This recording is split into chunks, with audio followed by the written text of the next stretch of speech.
I'm getting some weird feedback. I don't know if you're hearing it. Yeah, I am. I think someone, let's see if there's someone that's not muted. I'm going to try muting everybody really quickly. You're going to go on mute too, and then unmute yourself. Yeah, I see one person that's not muted. That did it. Perfect. Yeah, there was just one person that had background noise going on. Awesome. So great. Thanks for your patience, everybody. So Shauna, you can go ahead and move to the next slide. So today I'd like to start off the workshop by acknowledging that we stand on the ancestral lands of many Indigenous peoples. We honor their knowledge, care, and stewardship of this special place across ages and acknowledge and embrace our responsibility to learn from and protect their cultural and traditional connections to the land. I encourage you all to take a moment to acknowledge in the chat the tribe on whose homeland you reside. And if you're not sure what tribe that is, we're popping a link into the chat, which will take you to a map that you're seeing on the screen now. And Shauna, if you haven't already, would you mind popping that in? Thank you. For myself, I'd like to acknowledge the territory and homeland of the Coast Miwok peoples where I live and work daily. Thank you all for taking a moment to acknowledge where you are. Today's conversation would not be complete if we did not also consider how we can incorporate our state's Indigenous communities into all of our work. So with that, I will now hand it over to Shauna to review the agenda and discuss the draft round 2 MLRP guidelines. Thanks so much. Great. Thank you, Melinda. All right. And good morning, everyone. Welcome. This morning, as Melinda mentioned, we'll be talking about the multi-benefit land repurposing program, the second round of guidelines. For those who are familiar with the program, I just want to give you a heads up that most of this information will be familiar. We're not making significant changes to the program this year. The changes that we are proposing are minor, and we will discuss those later in the presentation. But first, I'm going to provide a fairly in-depth overview of the program for those who have not heard about or are less familiar with the program. And then at the very end, we'll go over timeline and next steps and provide an opportunity for everyone to provide public comment. Okay, so the general vision of the multi-benefit land repurposing program is to increase regional capacity to repurpose agricultural land to reduce reliance on groundwater while providing community health, economic well-being, water supply, habitat, renewable energy, and climate benefits. We know this is a big vision. The goals of the program to support that vision include supporting coordinated regional efforts to achieve groundwater sustainability while protecting economic viability of agriculture and making sure that farmers and ranchers are engaged in and taking leadership roles, as well as the goals that are outlined in statute, which include reducing groundwater use, creating and restoring habitat, providing benefits to disadvantaged communities, and fostering partnerships. So our program is guided by requirements in statute, particularly in the 2 appropriations bills that authorized funding for the program.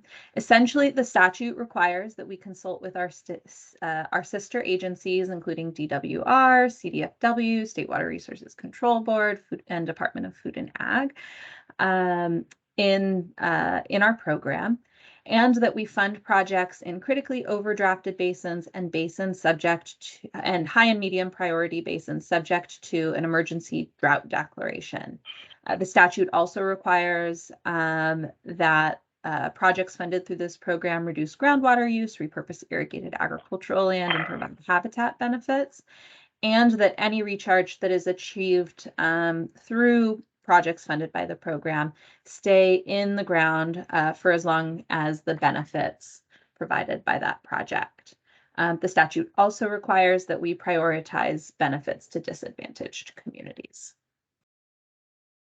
Okay, so I mentioned that the eligible areas are critically overdrafted basins and high and medium priority basins subject to an emergency drought declaration. This is a map of those eligible areas.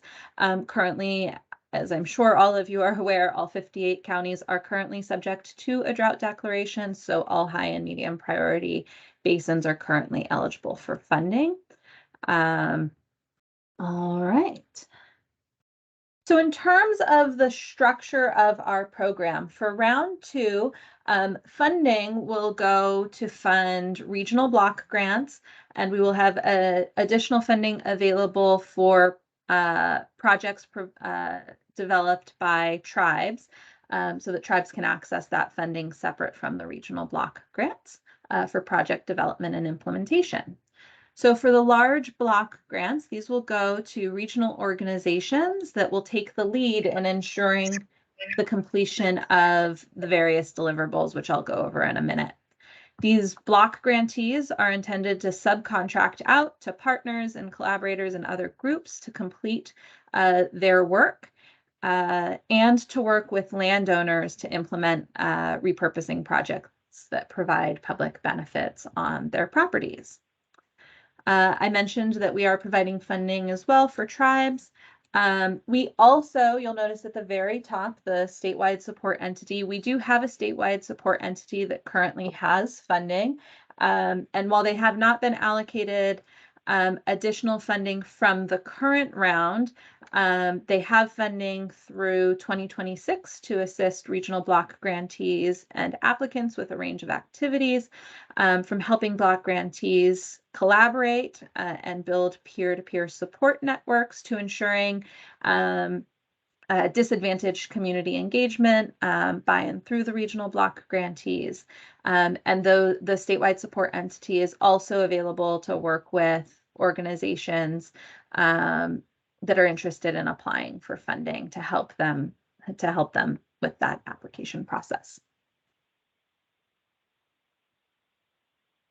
So regional block grants, this round, we intend to fund 4 regional block grants at approximately $9 million each. Those block grants will be for roughly 4 years, and the region size remains flexible. So applicants will get to define their region for their application.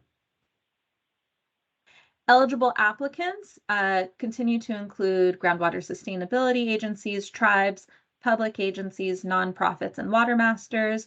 But where the applicant is not a groundwater sustainability agency or tribe, they must partner with at least one groundwater sustainability agency to apply. Groundwater sustainability agencies are not required to take the lead on all applications. Rather, applicants are required to partner with groundwater sustainability agencies to ensure that accurate accounting of groundwater benefits is provided by the land repurposing projects they fund occurs. Some groundwater sustainability agencies may be well placed to serve as the lead applicant and coordinate land repurposing efforts across their basin or a group of subbasins, while others might be best positioned to manage the water accounting and leave another organization to coordinate the larger land repurposing effort. And the program is structured to accommodate both models.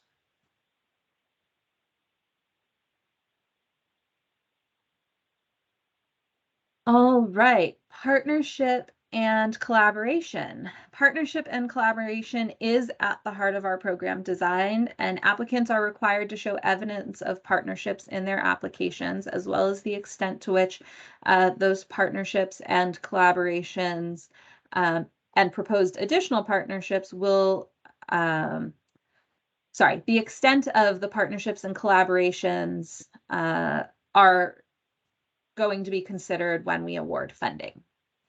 Once block grants are awarded, all grant recipients will be required to partner and collaborate with those organizations, with farmers and ranchers and disadvantaged communities in their regions to complete their land repurposing plans, and they are strongly encouraged to engage with these groups to develop and implement their projects.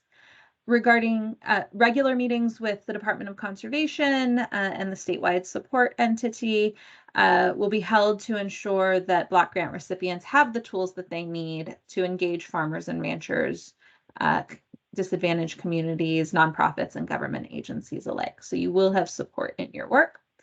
And partnerships need to be demonstrated through letters of letters of support that clearly articulate the financial commitments being made by the partners and what they will bring to the work.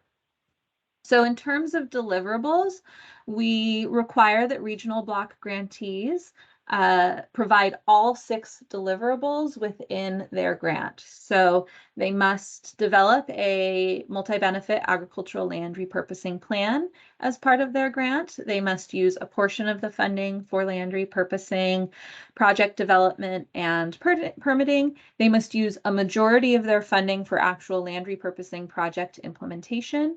And then a portion of the funding should go to providing support for to support the capacity needs of partners and collaborators. A portion of the funding should go towards outreach, education, and training around land repurposing, and a portion of the funding should go toward monitoring. For the land repurposing plans, those plans must identify and prioritize regionally appropriate land repurposing strategies and projects, and they must involve coordination and collaboration with farmers and ranchers, disadvantaged communities, and local, regional, and statewide organizations. Each regional block grant is also required to work in coordination with the department and the statewide support entity to ensure that the projects prioritized in the plan will meet the program's goals. We do allow an exception, which is that where there is a land repurposing plan in place, or where there are components of other plans that can inform and supplement the land repurposing plans, we do allow use of those plans in lieu of developing a new plan. We don't want to recreate the wheel here. So you would work with the department to determine what is needed there if you already have a plan or a portion of a plan in place. Work towards all of these deliverables can be conducted either simultaneously or sequentially as needed to successfully implement the grant. So we don't require completion of the plan before grantees move into project development and implementation. This is work that needs to happen now, and we want to acknowledge that. The department does retain the right to review and approve all projects prior to implementation beginning, and that will ensure that those projects meet the program goals before grantees begin work on those. And the majority, and I have already said, but I will reiterate that the majority of funds should go to project implementation. All right, so what types of land repurposing projects can be conducted using this funding? You've got a list on your screen. This is not an exhaustive list.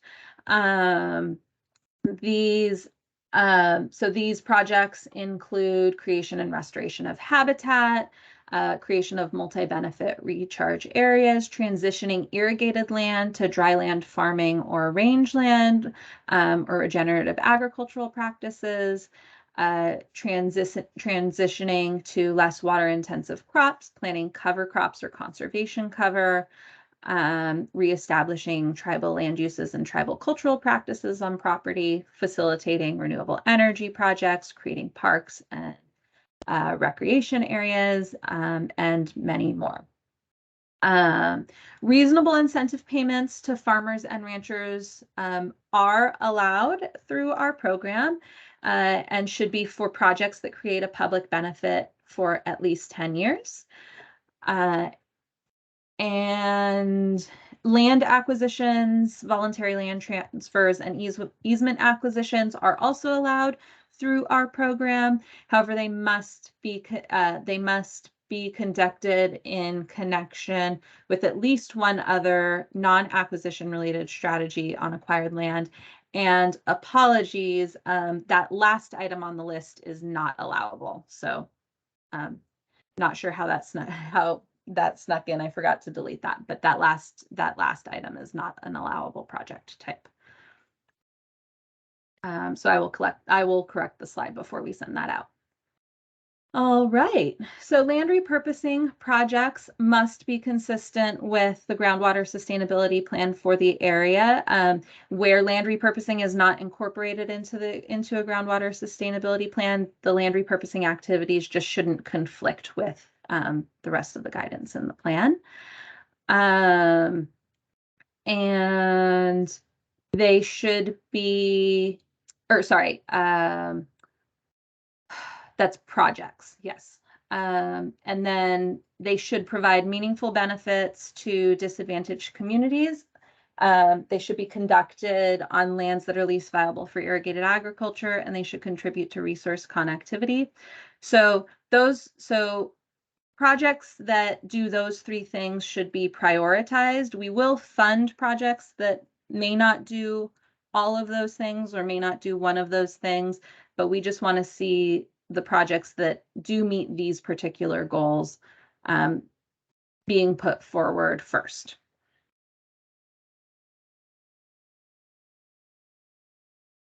All right, so our application review process remains the same. Our department staff will verify eligibility. We'll have a review panel comprised of members from various state agencies, including Department of Water Resources, State Water Resources Control Board, Department of Food and Agriculture, Governor's Office of Planning and Research, and others.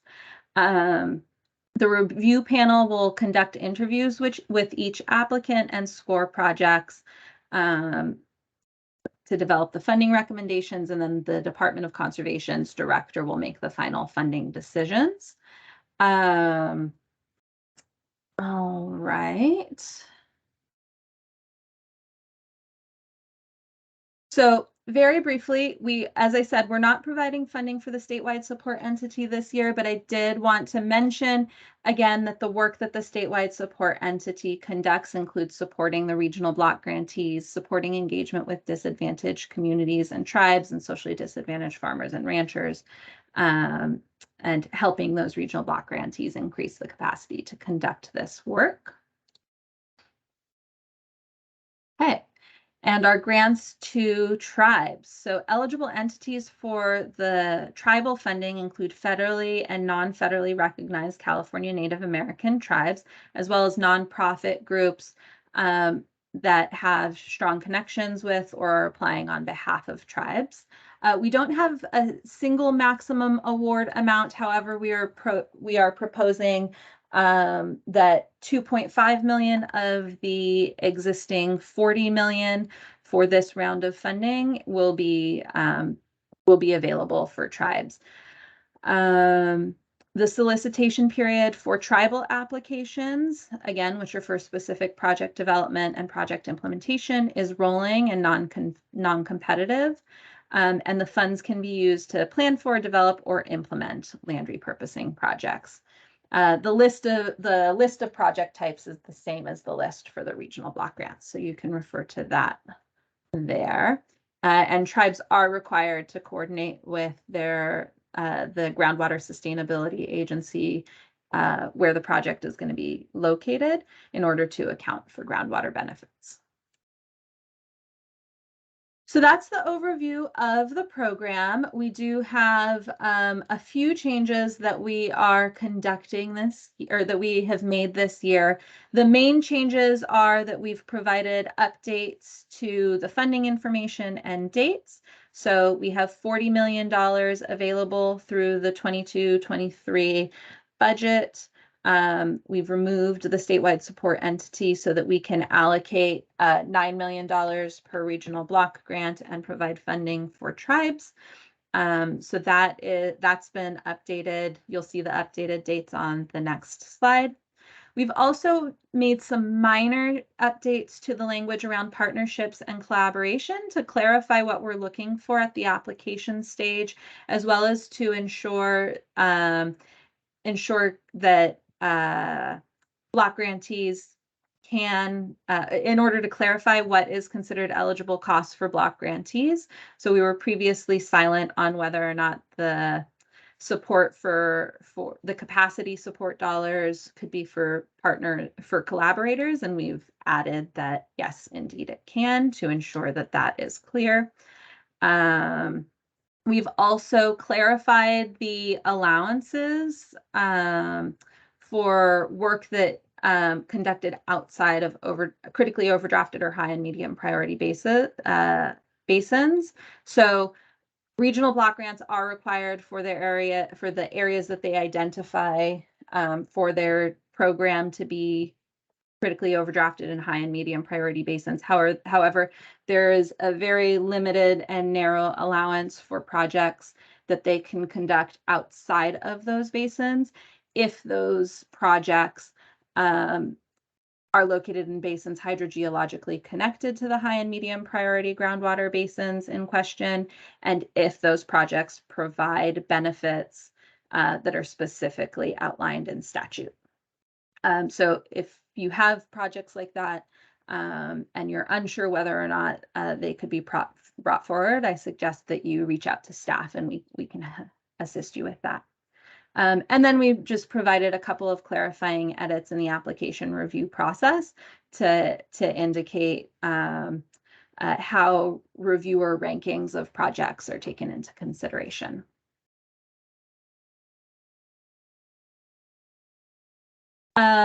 So our timeline, we are currently conducting our public comment workshop today. The public comment period will end on December 30th. And we hope to release the guidelines on January 16th. That is dependent on the number and the extent of the comments that we receive, because we do want to make sure that we review all of those and incorporate them as relevant. We do intend that applications will be due on March 15th with awards announced on May 15th. We will, once the guidelines are released, we will have at least one application workshop between the guidelines release, between January 16th and March 15th, to provide additional guidance to those that are interested on how to, on their applications. Let's see, there was one more thing that I didn't put in my notes. And now I don't remember what it was. So we will move on. Oh, of course. I wanted to let everybody know, if you have not yet had a chance to look at the guidelines, they are available on our website. I believe Melinda put a link in the comments. She might add that again. We have two versions that are online. One is a clean version of the current round of guidelines, and the second version has track changes so that you can very easily see where the changes were made throughout the document. If you're anything like me, you're going to be skimming, and that'll be helpful for you to see where those changes are. All right, and now I'll hand it back to Melinda. Thanks, Shauna. Excellent job. So now we want to hear from you. Get your question. If you have questions, if you have some comments in regard to the revised guidelines, draft guidelines. I think we'll start with what's in the chat already, but you can either pop a question in the chat and we can address it from there. If you want to raise your hand, we can also take you off of mute and talk about things from there. So, Adam, let me just before we open it up for your comment, I did want to go back. I think early on, Ben had a couple of questions in regard to the calculation requirements. So my comment regards the paragraph on page 10 regarding the public resource trailer bill that requires that any groundwater recharge achieved through these strategies and projects must be subtracted from any calculation by the GSA from groundwater availability. And I know he also added to that that requirement that groundwater recharge benefits be subtracted is inconsistent with natural hydrological function of the historical riparian habitat of sloughs and creeks in the Sacramento Valley. The sloughs were the most important natural recharge areas, since the Sacramento River would flow into the slough channels and recharge the aquifer as a whole, not just provide water for the riparian habitat in and adjacent to the slough. So the ET requirements of there's two. That's one, Shauna. If there's anything you want to say in regard to that, and then he had one other comment. Yeah, I would just say I appreciate the feedback. We are handcuffed by the statute on that one. So that language is directly from the statute and we can't adjust it. So definitely encourage you, if depending on what the next round of funding looks like, to provide comments on that as you can. Great. And then the second piece that Ben had was that the ET requirements of the riparian habitat for sloughs are included in the GSP water budget, or if a groundwater dependent ecosystem, they have priority in the development of the GSP. So that's just kind of adding on to that previous comment. And I do see that Ben raised his hand, so he might have additional comment on that. Yeah, thank you. So thank you for having this this webinar, this public comment period. So my family settled on the western bank of the Sycamore Slough in 1860, and that was before there was levees. And so what happened is during overflows, during winter, usually the slough filled up, and then the natural levees formed, and then that is the best soil, but also the best recharge area. And so that not only what became the recharge area, but also it is like the high ground and the wildlife corridor, and the connectivity through the whole riparian habitat and the ecosystem in the Sacramento River, which was about a mile wide of forest. You know, you can go back to history of Cluse County, and this is all documented by Willis Green, by John Bidwell. That was all the natural habitat. So really the sloughs act as the arteries for recharge for the aquifer, and then we've cut off the sloughs for reclamation. So, you know, I'm trying to work with local landowners to restore the slough, the Sycamore Slough, which acts as a wildlife corridor to the Sacramento River from the Clusa Trough, and trying to get landowners excited about this. And we were hoping that the OC funding could possibly be that, but provide help with that effort. But I don't think we'll get landowner participation with this requirement. And also, I do think it's contrary to the natural hydrology of the Sacramento Valley. You know, just to finish it, you know, to the north of the Sycamore Slough was the upper basin, which now is a Clusa refuge. And to south was a lower basin, which is now most of RD 108. And those were all tules that kept basically the whole Sacramento Valley hydrated, and the river was actually high ground. So the sloughs actually recharged for most of the year because the water would keep within the banks of the river of the natural levees of the slough. So I think this legislation is actually contrary to the natural riparian habitat of the Sacramento Valley in particular, and actually contrary for the intent of actually repurposing land, providing wildlife corridors, and even preservation of the riparian habitat, because on Sycamore Slough right now, 200-year-old trees are dying because really because of prioritization of water in the river versus actually the hydrology and the natural freshwater estuary of the Sacramento Valley. I would ask you to rethink that, or maybe with legislation. You know, and then the other thing is not clear is like how expansive is that requirement? Because you could argue that any funding would actually, any recharge, whether or not you plant a cover crop, if it actually increases recharge, that water arguably could be excluded from the budget. So I would actually ask, if you can't change that, actually narrow it where it's clear that if I have incentives to plant hedgerows or cover crops, that actually that increases recharge because you help the permeability of the soil profile, that actually is not to be excluded from the water budget for the GSP development. So I don't know if that made sense to you, but I'm on the TAC of the Clusa subbasin, actively involved in trying to provide wildlife restoration and habitat restoration, which I think is very important, and I appreciate the effort of state in that effort. But I think this is counterproductive the way it's drafted right now. At a minimum, I would ask you to narrow what you mean by any groundwater recharge achieved to maybe just a recharge and a specific recharge initiatives versus stuff like cover crops, because cover crops themselves actually help groundwater recharge because it helps the percolation into the soil profile. So thank you. Thanks, Ben. Appreciate that feedback. I can see Shauna taking notes there, so really appreciate that. I'm going to circle back to Barbara's question, and then I'll go to some raised hands. Barbara asked, what do you define as public benefit, which would support the payment of incentives to farmers?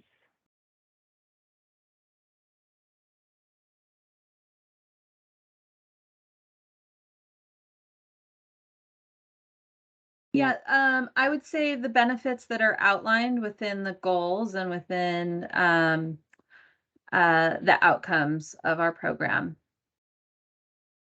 Super, thanks, As Sean. Oops, yeah, go ahead. but there may be additional benefits that are identified by specific groups within your area. So part of the program is that you engage with disadvantaged communities near projects that are being developed, and if they identify specific benefits that they're looking for, then those benefits can be included as well. Awesome. Thanks so much. Adam, you can go ahead and take yourself off of mute. Thanks for your patience. I just wanted to, first of all, thank you guys for holding this workshop and ask, and I apologize if I missed this either in the guidelines or in your presentation, but just wanted to find out if there's any rule about entities that received funding in the first round applying for additional funding in the second round, like either either a prohibition against that, or that's something that is encouraged, or just wanted to find out kind of what the thinking is about that. Great, thanks for the question. Sorry, I want to circle back really quick to Barbara's question, just because I didn't finish there. I would say that your best bet is to stick to the list of project types.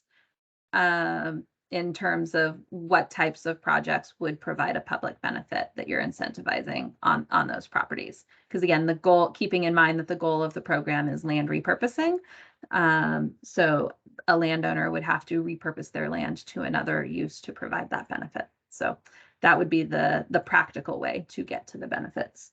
And then Adam, to your question about entities reapplying for additional funding, I don't believe we did not incorporate an explicit prohibition on that within our guidelines, but I would say that they would likely be deprioritized for funding in the reviews of applications, because one of our goals is one of our priorities is regional distribution, and that would be something that the director would consider when looking at projects. So even if the project scored high, we would take that into account. Okay, thank you. Great, thanks, Shauna. And then Christine asks, is there the same tenure requirement for all projects or only for incentive payments? And is there a land tenure landowner access agreement for projects? And is it also 10 years?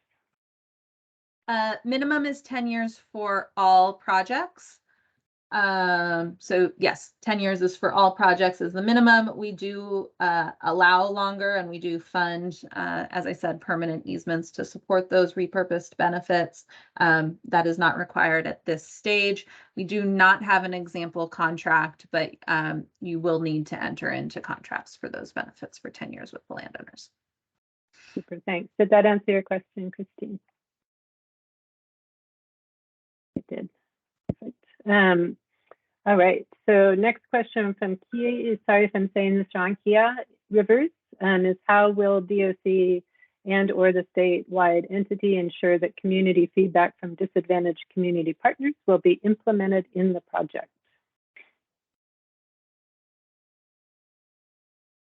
So the Department of Conservation is required to review and approve the priority, the plans. So we will have a check there if they, if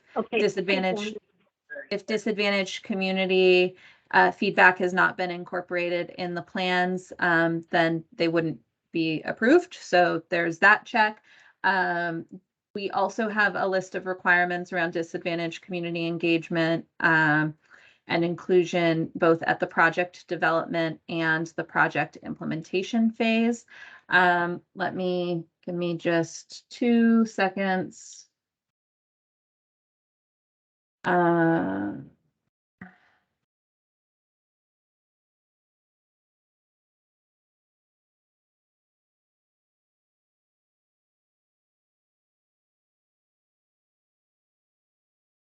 I want to make sure that I get them right and don't miss it.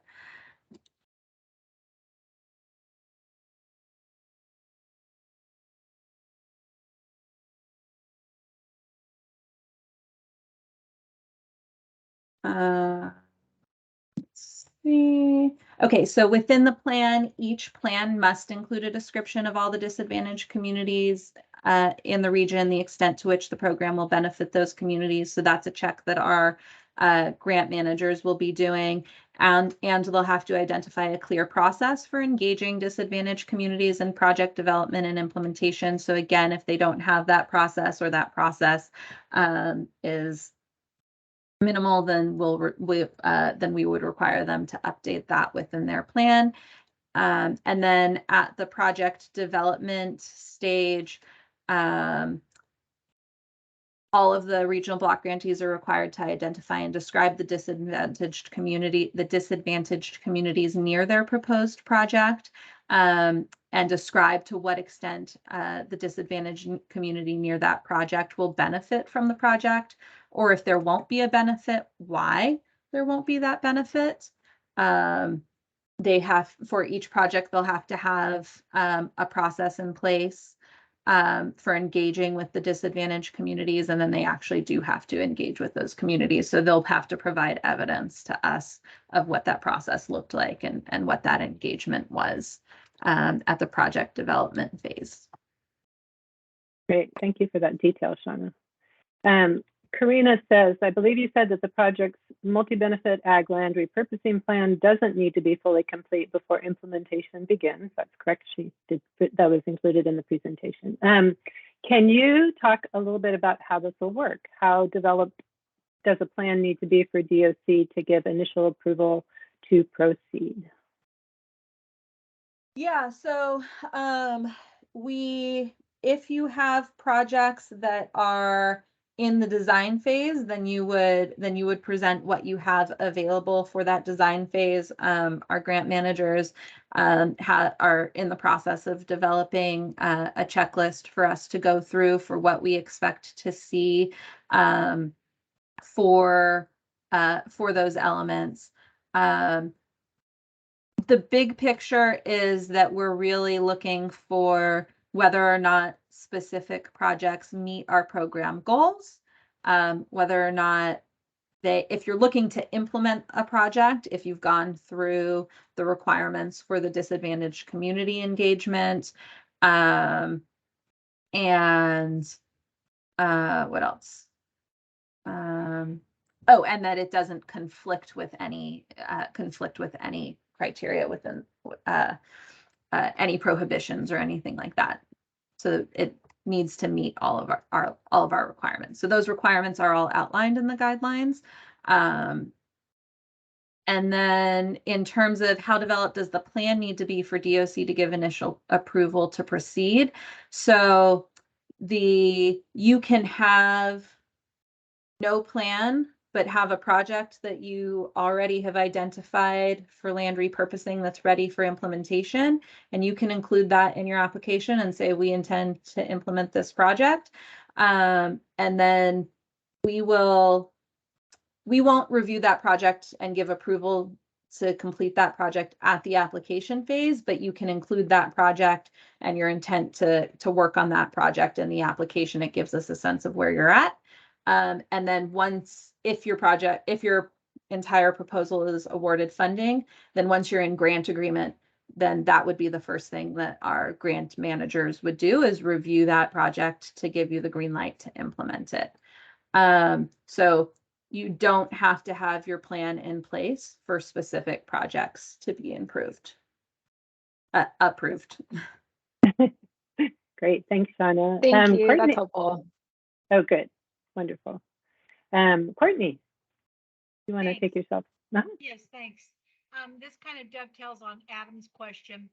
If the lead applicant that's applying, can they partner with a prior awardee under the first round of funding? Can they partner with them or collaborate with those particular GSAs and be considered for funding?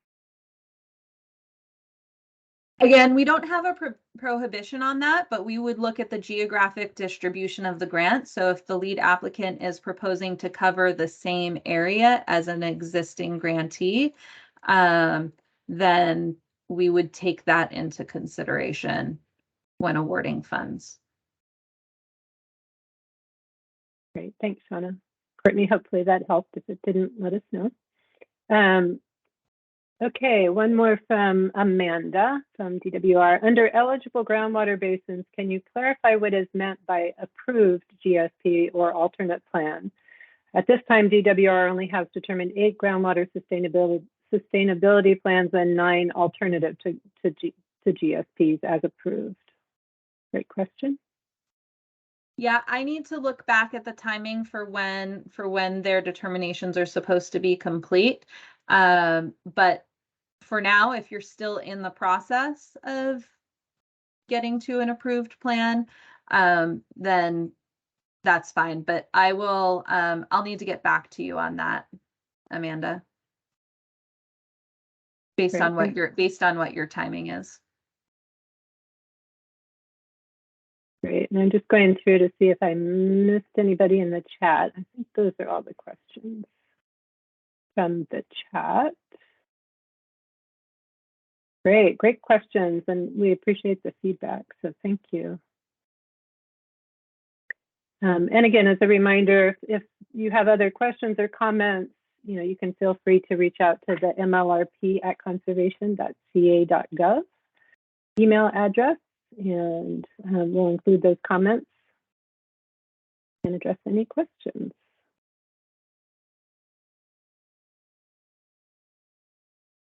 I'm going to say it wrong again, probably. Kia Rivers, go ahead and take yourself off mute. Hi Kelly. Hi Shauna. I have a follow-up question to the one I had before. I believe that you said earlier in your presentation that some projects that don't meet all of the goals, such as being consistent with the GSPs or providing meaningful benefits to DACs, may be awarded. I was wondering how you would decide that, or how. Yes. So just some clarification in terms of using the term project. So overall, an application, which would include all 6 deliverables, plan, project development, implementation, et cetera, that application needs to meet the goals and do all of the things. In terms of individual projects that a grantee intends to implement, we require, so they absolutely have to meet the goals of the GSP. That's a must. But then in terms of benefits to disadvantaged communities, being conducted on lands least viable for agriculture, and resource connectivity, those 3 things are priorities. So grantees would be required to prioritize projects that do that. However, in a list of priorities, there may be projects that do those 3 things better than others. And so we would expect that the projects that provide benefits to disadvantaged communities are conducted on lands least viable for agriculture and contribute to resource connectivity, that those projects would be at the top of the list for funding, and that projects that maybe do 2 of those things are next on the list, and maybe do 1 of those things are next on the list, and then projects that don't do any of those things would be at the bottom of the list. So that's what we're looking at there. Hopefully that provides some clarification. Yes, thanks, Shauna. And then I have one more follow-up question. I apologize, but is there like a certain amount of projects needed to approve an applicant that support disadvantaged communities, that provide benefits to disadvantaged communities? No, we don't have a number of projects that we expect an applicant to complete. And applicants may be at different stages in their process. So they may be at the conceptual stage and they don't have any projects identified yet, and their focus is conducting the plan, doing outreach to various groups to identify what types of projects they want to conduct in their region, where those projects should be located. And so that would be identified, the projects themselves would be identified during the planning process for the grant. And then other grantees might be further along in their land repurposing efforts, and so they might have a list of projects that they already are interested in working on, in addition to doing this larger regional thinking around what land repurposing will look like for their area. The closest we get is requiring that the majority of implementation funding go to projects, and that those projects include those prioritizations, but we don't have a specific number that we intend of dollars to a specific disadvantaged community. Thanks, Super, Shauna. thanks. Really helpful. Great. Great. I don't see any more questions in the chat. And again, I just popped the email address into the chat if you have additional questions, or if you want to provide additional comments. And as I mentioned at the beginning, comments will be accepted. The public comments will be accepted through December 30th. Happy to get them. I think everyone might be ready for lunch.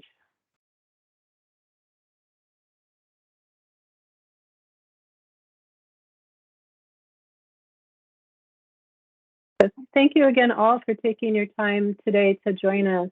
It was really great to have you all here and for your questions. Really appreciate it. And as I mentioned, we'll be sending around a copy of the, thanks Anna, sending around a copy of the slides as well as a link to the recording sometime in the next couple of days. And as always, we really welcome your feedback and your questions. Feel free to reach out to us regarding this program or any of our other programs. Happy holidays, Dan. Thanks again for your comments. I should have said that. Happy holidays to everybody as we enter into them. I can't even believe it's December. It's crazy.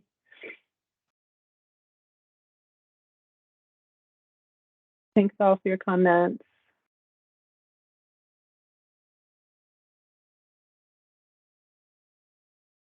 Thanks, Molly.